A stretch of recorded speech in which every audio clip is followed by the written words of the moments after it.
Hello, I'm Smartryk Foster, and welcome to my channel, Smartryk Foster Productions.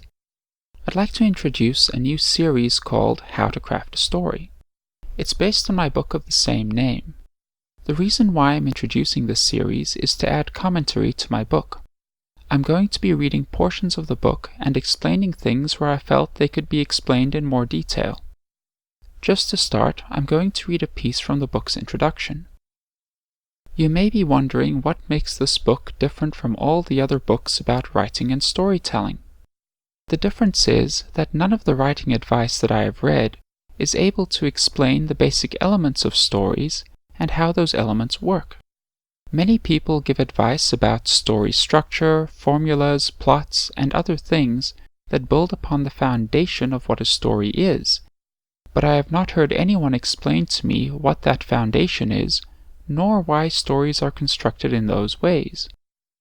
If you want to create good stories, you must master the basics. If you don't know the basics, there's a limit to how high you can go. An artist can discover or learn how something works without understanding why it works. Some of the problems that I've seen in stories are in the basic construction of those stories. In this book, I want to explain the basic elements of story construction, how those elements work, why and how those elements work together, and tell you how to fix problems in the stories. Section 1. Story Structure. In this section, I will explain some of the basic elements of what a story is and how a story works. Section 2. Constructing a story. Section 2 is about how to use those basic elements, mentioned in Section 1, to construct a story. Section 3. Storytelling. Section 3 is about how to present a story to an audience.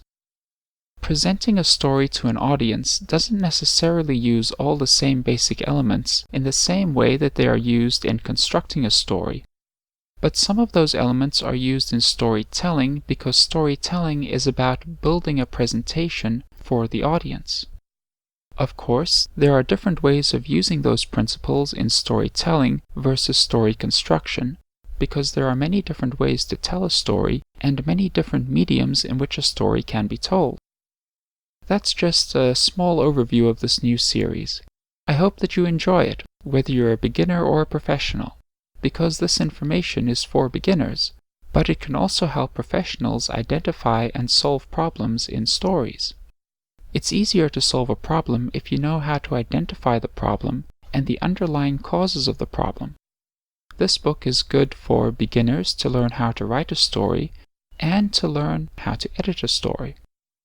Thank you for listening, and I hope you look forward to Chapter 1 of How to Craft a Story.